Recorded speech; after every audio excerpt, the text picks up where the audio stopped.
Anak-anakku kelas 4, selamat bertemu lagi dengan Ibu. Kita akan belajar kembali dengan materi yang berbeda ya. Apa materi pelajaran kita kali ini? Ya, yaitu tentang Yesus mewartakan kerajaan Allah melalui perumpamaan. Anak-anak masih tetap semangat ya belajar ya? Nah, iya dong pastinya. Kalian masih semangat belajar ya, sehat semuanya. Oke. Kita akan mulai pelajaran kita. Ada banyak hal yang ingin kita ketahui dari materi ini nih. Yang pertama, kita akan melihat beberapa contoh nanti perumpamaan-perumpamaan, termasuk apa itu arti kerajaan Allah ya. Lalu mengapa mesti pakai perumpamaan? Kemudian kita bisa membedakan kerajaan Allah yang diajarkan oleh Yesus dengan kerajaan yang biasa kita dengar di dunia ini. Ada kerajaan apa gitu ya. Nah, juga kita diajak untuk punya kepedulian nih, mewujudkan juga kerajaan Allah yang diwartakan oleh Yesus. Nah, bagaimana caranya? Yuk kita pelajari bersama ya. Oke, kita lihat bersama gambar ini. Nah, gambar seorang ibu sedang ngapain ya kepada dua putrinya? Iya betul, ibu itu sedang bercerita. Wow, masing-masing dengan imajinasinya ya. Ya, kalian pasti sering dong mendengarkan cerita, atau mungkin sampai saat ini masih suka didongengin sama mama atau papa kalau di rumah, atau mungkin kamu membaca buku-buku cerita gitu ya. Senang ya kalau mendengarkan atau membaca cerita-cerita itu. Nah, anak-anakku yang terkasih, bangsa Indonesia itu punya kekayaan yang luar biasa dengan yang namanya peribahasa atau perumpamaan. Sebenarnya peribahasa atau perumpamaan itu bukan hanya menggambarkan bahwa bangsa kita Indonesia itu kaya akan budaya, tetapi juga berbudi pekerti luhur. Sehingga tidak heran kalau pada zaman dulu bangsa kita itu disegani loh oleh bangsa-bangsa di dunia. Bangsa-bangsa lain itu melihat betapa kayanya bangsa kita ini. Tapi ya begitulah, seiring perkembangan zaman dan kemajuan teknologi, nilai-nilai luhur itu mulai pelan-pelan mundur, luntur satu persatu. Nah, tugas kita nih untuk menjaga supaya budaya-budaya yang baik ini tetap dilestarikan ya. Siapa lagi kalau tidak kita yang melestarikan? Karena mengandung banyak sekali makna. Nih contoh peribahasa yang ada di negara kita. Sebenarnya banyak banget ya, nanti kalian bisa cari. Ini ibu tuliskan 5 saja. Contohnya, air susu dibalas air tuba. Artinya apa ya? Kebaikan dibalas kejahatan. Tahu kan air susu? Pasti kalian sering minum ya. Enak kan? Dan bergizi. Nah, dibalas air tuba itu air yang beracun gitu ya. Nah, makanya itu artinya kebaikan dibalas kejahatan. Kemudian air dicincang tiada putus. Bayangkan coba bagaimana mencincang air ya. Tapi rupanya ada maknanya loh. Dalam sebuah keluarga tidak akan tercerai-berai hanya karena perselisihan.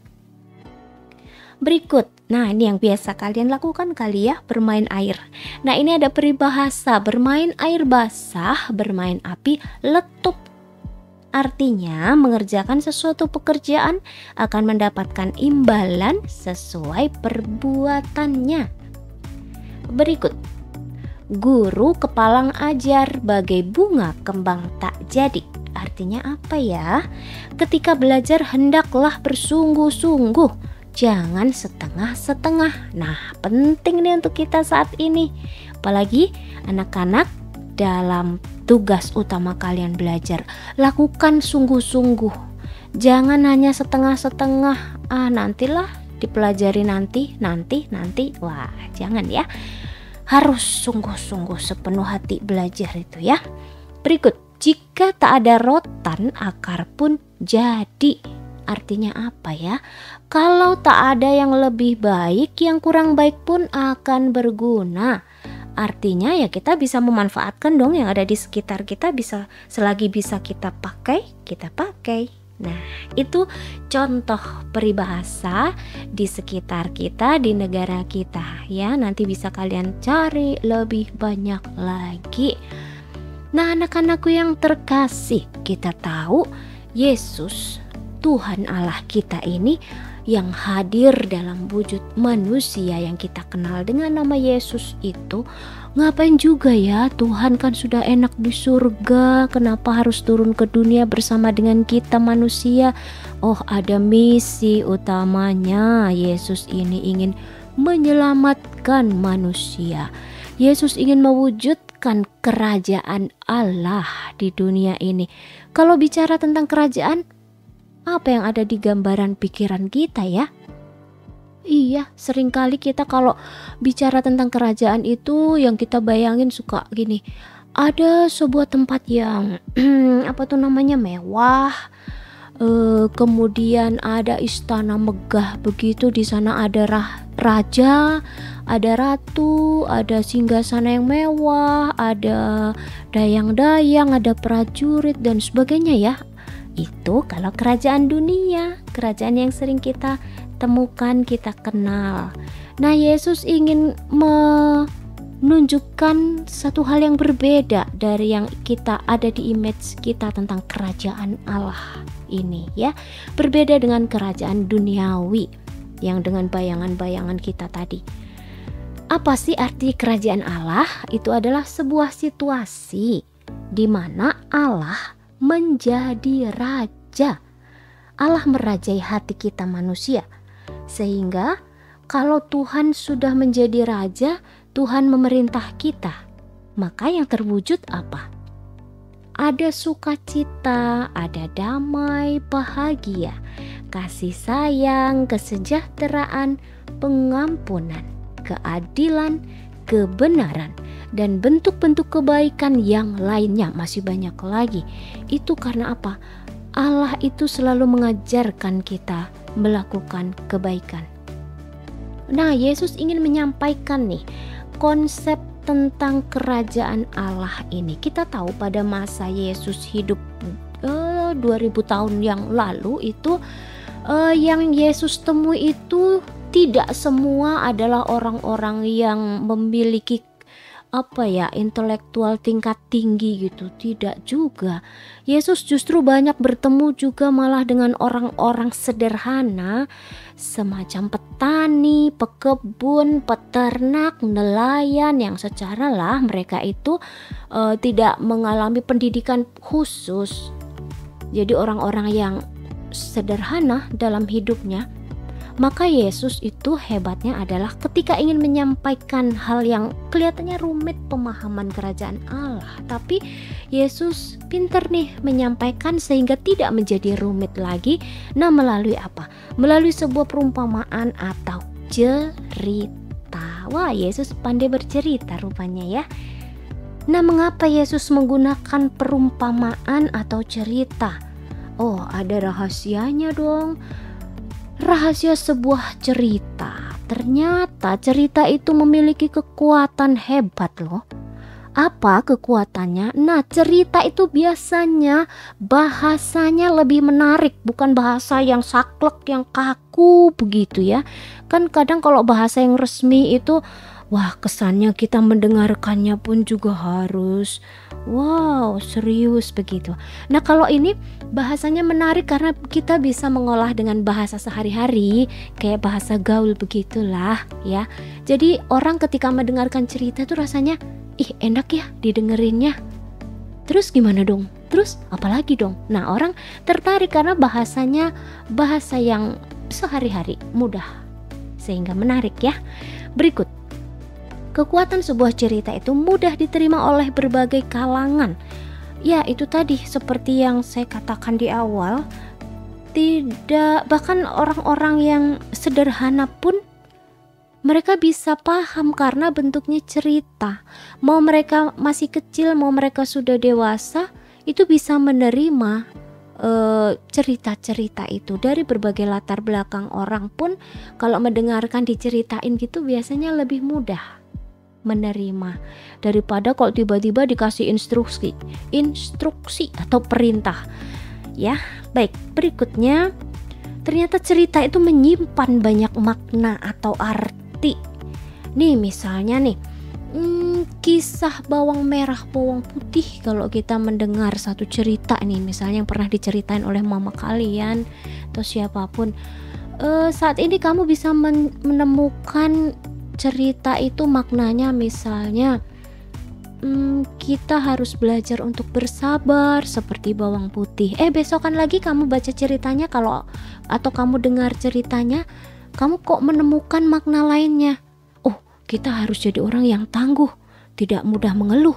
Ketika harus mengerjakan sesuatu, kerjakan dengan gembira. Nah, seperti itu. Cerita itu memiliki banyak makna atau arti ya. Yang berikutnya, cerita membuat seseorang melakukan suatu kebaikan tanpa disuruh. Karena biasanya akan mengambil makna ceritanya. Misalnya tokoh A, dia itu orangnya sabar dan dia ramah dan penolong. Lalu orang yang mendengarkan cerita itu akan begini dengan sendirinya, aku juga pengen seperti tokoh A itu deh. Nah, itulah kehebatan sebuah cerita. Maka Yesus memberikan pengajaran-pengajarannya khususnya tentang perwujudan kerajaan Allah itu tadi. Yesus menggunakan cerita-cerita perumpamaan. Dan ternyata banyak sekali loh yang mendengarkan cerita-cerita Yesus pada masa itu. Mereka selalu menanti Yesus cerita apa lagi ya hari ini, seperti itu ya. Nah, berikut ini ada beberapa perumpamaan yang pernah disampaikan oleh Yesus dan tertulis di dalam kitab suci. Kalau kalian ada nanti di rumahmu ya, kitab sucimu coba deh dibuka. Ada dari keempat Injil itu, Matius, Markus, Lukas, Yohanes. Di sana itu banyak sekali dimuat tentang berbagai ajaran Yesus yang disampaikan melalui perumpamaan. Ini beberapa yang Ibu Nia ambil ya. Ada perumpamaan seorang penabur, ada perumpamaan domba yang hilang, ada perumpamaan tentang talenta, ada perumpamaan tentang garam dunia dan terang dunia. Kemudian ada orang Samaria yang murah hati, dan perumpamaan tentang kerajaan pengampunan.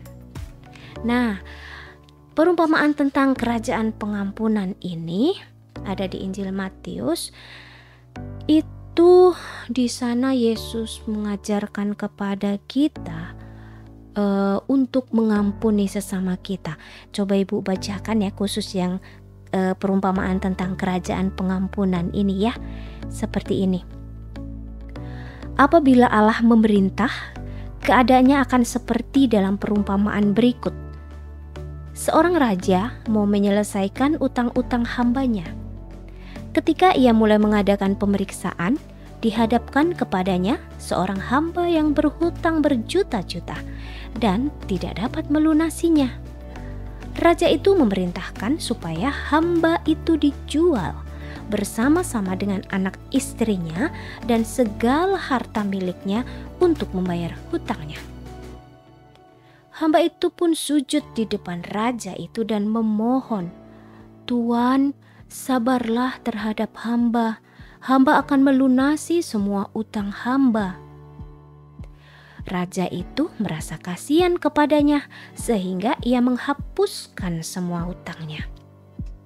Ketika hamba itu keluar, ia berjumpa dengan kawannya, seorang hamba juga, yang berutang kepadanya beberapa ribu. Ia menangkap kawannya itu, mencekiknya dan berkata, "Bayarlah semua utangmu." Lalu kawannya itu sujud di depannya sambil memohon, "Sabarlah kawan, semuanya akan saya bayar." Tetapi hamba itu menolak. Sebaliknya, ia memasukkan dia ke dalam penjara sampai ia membayar utangnya. Ketika hamba-hamba yang lain melihat apa yang sudah terjadi, mereka sedih dan melaporkan hal itu kepada raja. Maka raja itu memanggil hamba yang jahat itu dan berkata kepadanya, "Hamba yang jahat, seluruh utangmu sudah kuhapuskan hanya karena engkau memohon kepadaku. Bukankah engkau pun harus menaruh kasihan kepada kawanmu, seperti aku pun sudah menaruh kasihan kepadamu?" Raja itu sangat marah. Hamba yang jahat itu dimasukkan ke dalam penjara sampai ia melunasi semua hutangnya. Yesus mengakhiri ceritanya dengan kata-kata ini, "Begitu juga Bapa-Ku di surga akan memperlakukan kalian masing-masing, jika kalian tidak mengampuni saudaramu dengan ikhlas." Demikianlah sabda Tuhan. Terpujilah Kristus. Ya, anak-anakku, ini tadi salah satu Yesus ingin mengajarkan supaya apa? Kita saling mengampuni dengan tulus. Dan Yesus membuat cerita tadi, raja dan hambanya. Baiklah anak-anakku yang terkasih, mari kita semakin mengenal, memahami, dan melaksanakan setiap ajaran yang Yesus sampaikan. Kita wujudkan yuk kerajaan Allah di dunia ini dalam hidup kita sehari-hari. Kita biarkan hidup kita, diri kita dibimbing dan dipimpin oleh Sang Raja dari segala raja, yaitu Tuhan Allah kita. Supaya apa? Kebaikanlah yang muncul dari diri kita. Baik anak-anak, selamat mewujudkan kerajaan Allah dan jadilah anak-anak Tuhan yang baik. Terima kasih kalian sudah menyimak pembelajaran kali ini. Semoga berguna, bermanfaat untuk kalian semua. Kita bertemu dalam pelajaran berikutnya ya. Tetap semangat belajar, sehat selalu, dan Tuhan memberkati. Sampai bertemu lagi. Dah.